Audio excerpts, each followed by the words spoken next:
There's a generation quietly holding the financial world together right now, and most people have no idea. They show up early, they fix the things that break. They've been in the workforce long enough to watch entire industries collapse and rebuild around them. They are the ones in the meeting who already know what's going to go wrong before anyone else says a word.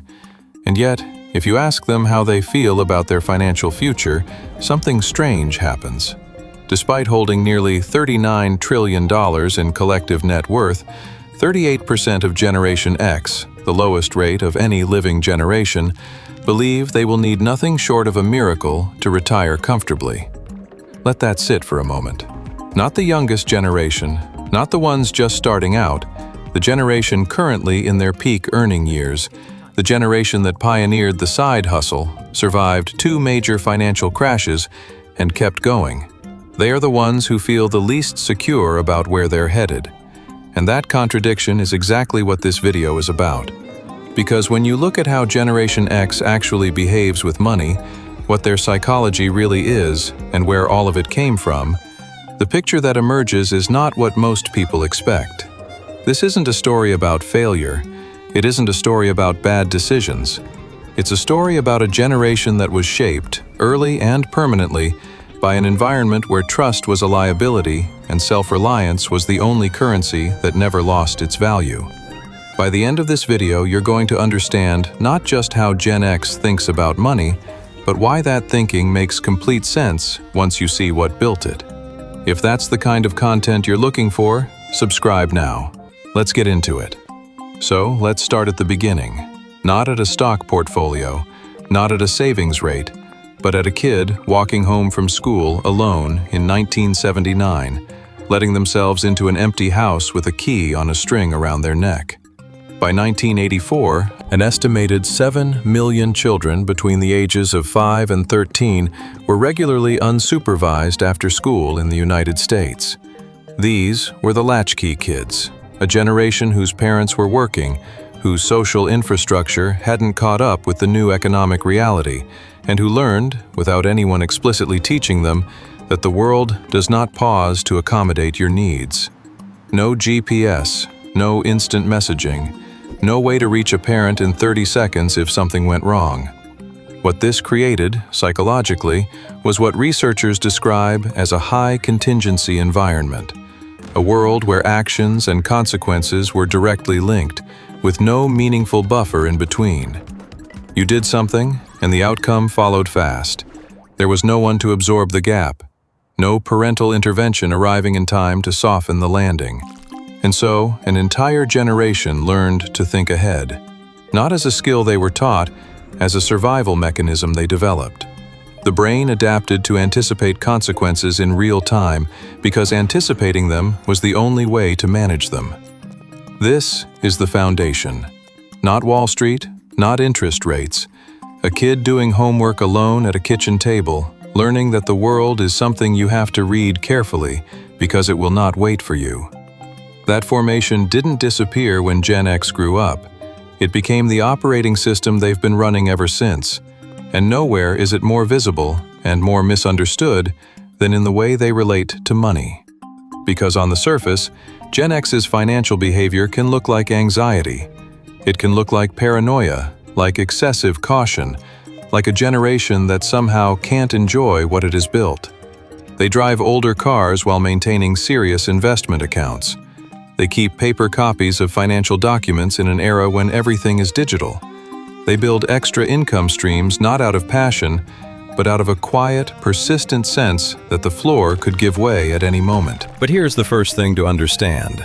This is not irrational. This is not a psychological wound waiting to be healed. This is a rational response to a specific history. And once you understand that history, the entire financial personality of Generation X starts to make a different kind of sense. The instinct wasn't born from weakness. It was built by a world that showed them, repeatedly and clearly, that the people who assumed stability were the ones who got hurt the most. And that lesson was only just beginning. Growing up, Gen X was handed a roadmap. Work hard, stay loyal, trust the system, follow the same path your parents followed, and the reward will come. Security, stability, a company that takes care of you. That was the promise. That was the contract. And for a while, at least on the surface, it looked like it might hold. Then they watched it fall apart in real time. Not in the abstract, not in a history book. They watched their own parents, people who had given decades of loyalty to a single employer, come home with cardboard boxes. They watched the corporate world dissolve the idea of lifetime employment and replace it with something much colder. You are useful until you aren't. They grew up during the Cold War with the psychological background noise of genuine civilizational threat. They came of age watching Watergate, Iran-Contra, institutions they were supposed to trust revealing themselves as something else entirely. By the time Generation X entered the workforce, the skepticism wasn't a personality quirk, it was evidence-based. And then, the financial system confirmed everything they already suspected. The dot-com collapse. Then, 2008. Two massive structural failures that didn't just destroy portfolios, they destroyed the remaining belief that playing by the rules guaranteed anything. Gen X had done what they were told. They had saved, invested, bought homes, built careers, and they watched it evaporate anyway. Not because of personal failure, because the system itself was less stable than anyone had admitted. This is where a concept researchers call defensive pessimism becomes essential to understanding how Gen X handles money. Defensive pessimism isn't depression. It isn't giving up. It is a specific psychological strategy where you assume the worst-case scenario is coming, not because you're hopeless, but because preparing for it is the most rational thing you can do. It's the mindset that says, I will participate in the system, I will build within it, but I will never fully trust it, and I will always have a plan for when it fails. In financial behavior, this shows up in ways that look strange from the outside, but are internally completely coherent. Take debt. Gen X carries the highest total debt load of any generation, largely driven by mortgages. But at the same time, they are among the most disciplined at avoiding high-interest credit card debt. That's not a contradiction. That's a very deliberate distinction. A mortgage is what they call predictable debt. Fixed rules, fixed terms, a structure you can plan around. Credit card debt is something else entirely. It's variable, it compounds in ways that feel designed to trap you, and it hands control to an institution that has already proven it doesn't have your interests at heart. Gen X will take on a $400,000 mortgage without much hesitation and refuse to carry a $300 credit card balance. The logic is precise, even if it doesn't always look that way from the outside. Then there's the paper trail. In an era when everything is digital, 61% of Gen X still maintain physical paper backups of their financial records. To a younger generation, this looks almost comically outdated. To Gen X, it reflects something they understand at a deep level. Digital systems are single points of failure. They grew up before the internet. They remember what it looked like when systems went down and there was no backup. They are not being irrational. They are being the only people in the room who remember that the cloud didn't always exist and that it can disappear too. And then there's the car. The image of a Gen Xer driving a 15-year-old vehicle while quietly maintaining a six-figure brokerage account has become almost a cultural archetype. But it isn't about being cheap. It's about not being a visible target. It's about understanding that displaying wealth in an unstable economy is a kind of vulnerability, that the people who looked the most financially secure in 2007 were often the ones who lost the most in 2008. Stealth wealth isn't modesty, it's strategy. What ties all of this together is something researchers point to as the broke millionaire mindset, a pattern where Gen X behaves as though they have less than they do, not out of self-deception, but as a deliberate psychological shield. Acting perpetually cash-strapped, even when the numbers tell a different story, is a way of staying alert, staying prepared, and never allowing comfort to become complacency. Because comfort, in the Gen X experience, was always the thing that came right before the floor gave out. The system had proven that, more than once. And so they built something the system couldn't easily take from them. Not just savings, not just assets, a mindset, a way of moving through the financial world that assumed disruption and prepared for it anyway. The question is what that costs them. And that's where the story gets more complex. Here is where things get more interesting. Because everything described so far, the self-reliance, the defensive pessimism, the strategic debt management, the stealth wealth, paints a picture of a generation that has its financial life deeply under control. And in many ways, that picture is accurate. Gen X is disciplined. They are prepared.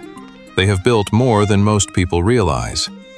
But there is a cost to running that operating system for decades, and it shows up in a number that is difficult to ignore. 38%. That is the share of Gen X who feel confident about their financial future, the lowest of any living generation. Lower than millennials, who are carrying student debt and navigating an impossible housing market. Lower than the youngest adults just entering the workforce with nothing saved yet. How does a generation with $39 trillion in collective net worth produce that number? The answer lives at the intersection of awareness and anxiety, and it reveals one of the most important tensions in the Gen X financial psychology. Research points to something that can be described as analysis paralysis. The same financial consciousness that makes Gen X so disciplined, the obsessive tracking, the independent research, the refusal to delegate understanding to someone else, can, under certain conditions, become its own obstacle. When you are acutely aware of every risk, every variable, every historical precedent for how things can go wrong, the volume of information doesn't always produce clarity. Sometimes it produces overwhelm. Sometimes the person who knows the most about what could go wrong is the one least able to make a decisive move forward. Gen X built their financial intelligence the hard way. They are the least likely generation to use traditional financial advisors, preferring instead to build their own spreadsheets, verify their own data, and arrive at their own conclusions. This independence is genuine and largely functional. But it also means they absorb every piece of financial news, every market fluctuation, every retirement projection, and they process it alone, without the buffer of professional perspective or structured guidance. The result is a generation that is simultaneously more financially literate and more financially anxious than almost anyone else. And that anxiety doesn't exist in a vacuum. It exists inside lives that are already carrying an extraordinary amount of structural pressure. Generation X is the primary sandwich generation. That term, sandwich generation, has become common enough that it can start to sound abstract, but the reality it describes is anything but.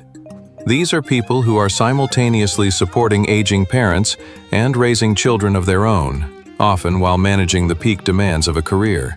The financial dimension of that position is relentless. On one side, the cost of education, the cost of providing for children who are not yet independent. On the other, the cost of elder care, medical needs, the logistical and financial weight of supporting parents who are aging into dependency. And in the middle, trying to fund their own retirement before the window closes. Research on this cohort shows that the stress peaks not in moments of singular crisis, but in moments of simultaneous demand. The exact instant when a child needs emotional support and a parent needs medical coordination and a work deadline is also pressing. It is not the size of any individual problem. It is the convergence. The feeling that every system requiring your attention has chosen the same moment to make its demands. This produces specific cognitive symptoms that show up consistently in studies on Gen X caregivers.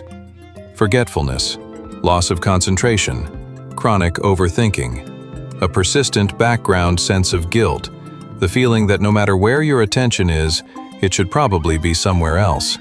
And underneath all of it, something that researchers describe with striking precision, the sense that their massive output is treated as background noise by the people they are holding up. The caregiver who keeps everything running becomes, paradoxically, the person least seen by the structure they are maintaining. There is a particular exhaustion in that invisibility.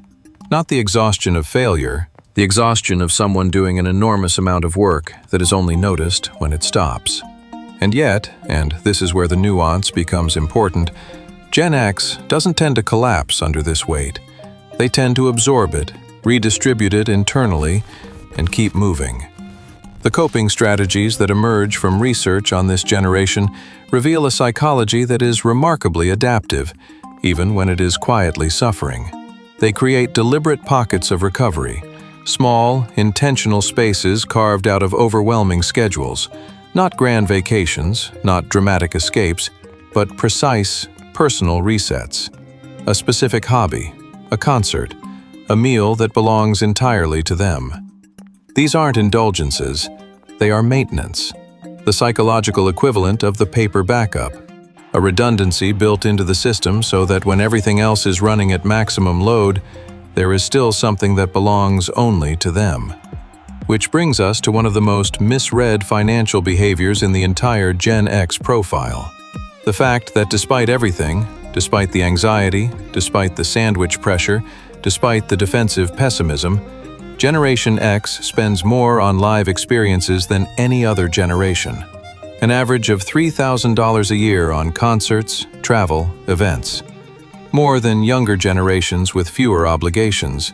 More than older generations with more disposable income. And to understand why, you have to understand something about how Gen X learned to think about value itself. That's where this goes next. There is a logic to everything Generation X does with money, even the parts that look contradictory, even the parts that seem to contradict the defensive pessimism, the stealth wealth, the obsessive preparation for collapse.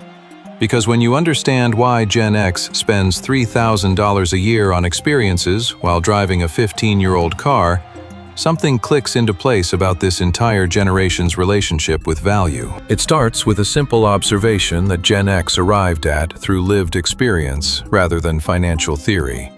Stuff can be taken away, not as a philosophical concern, as a documented, personal reality.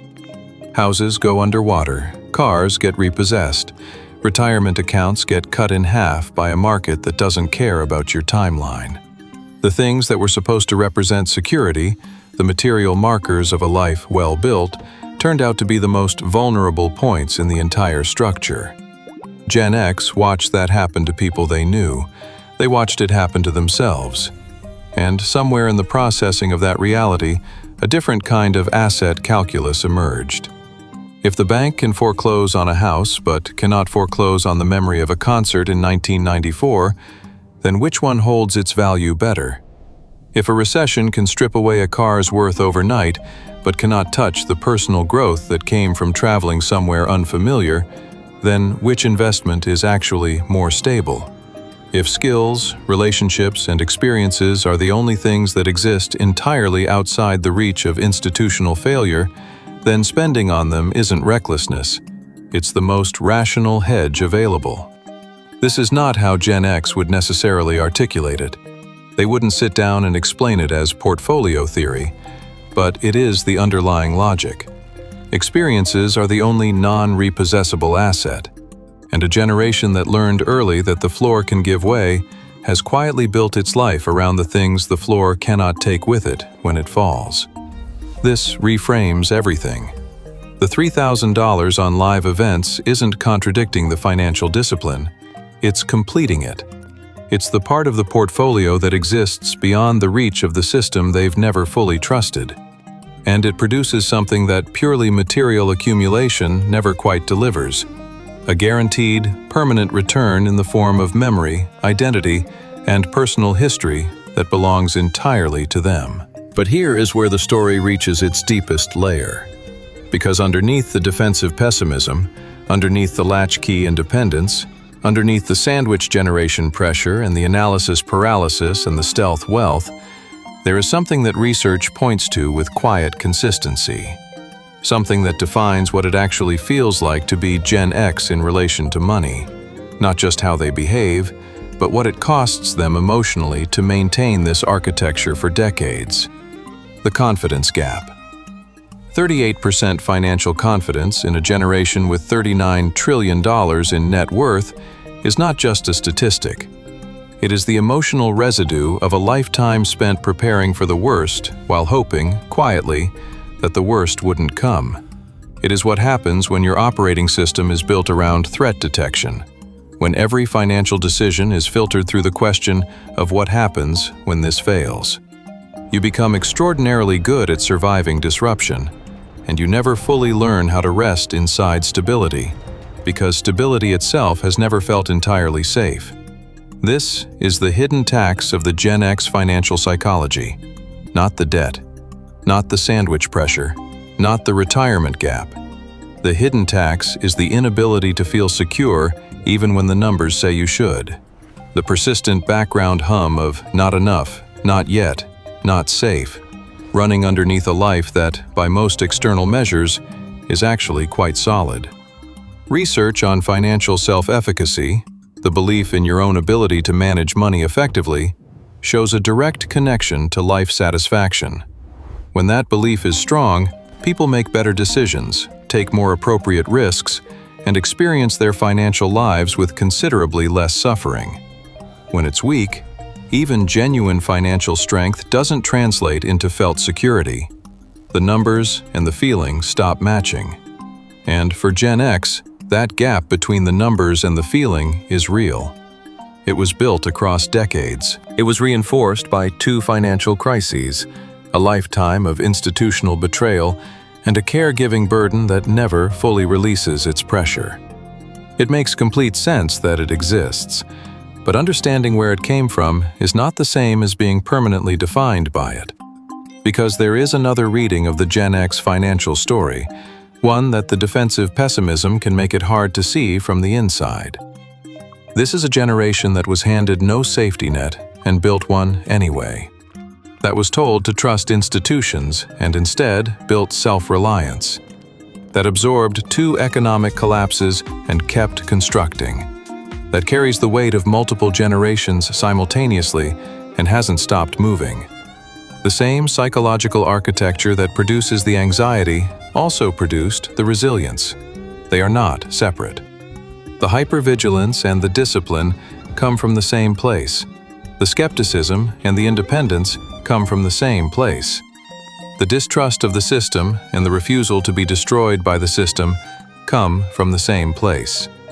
Gen X didn't build a perfect relationship with money. No generation has. But they built an honest one, shaped by real experience, real loss, real pressure, and a real refusal to pretend that any of it was simpler than it actually was. That is not a failure of financial psychology. That is what financial psychology looks like when it's been genuinely tested. If this video put into words something you've carried for a long time without quite being able to name it, leave a comment below. And if you want more content that goes this deep into how generations actually think and feel about money, subscribe to this channel. There's a lot more where this came from.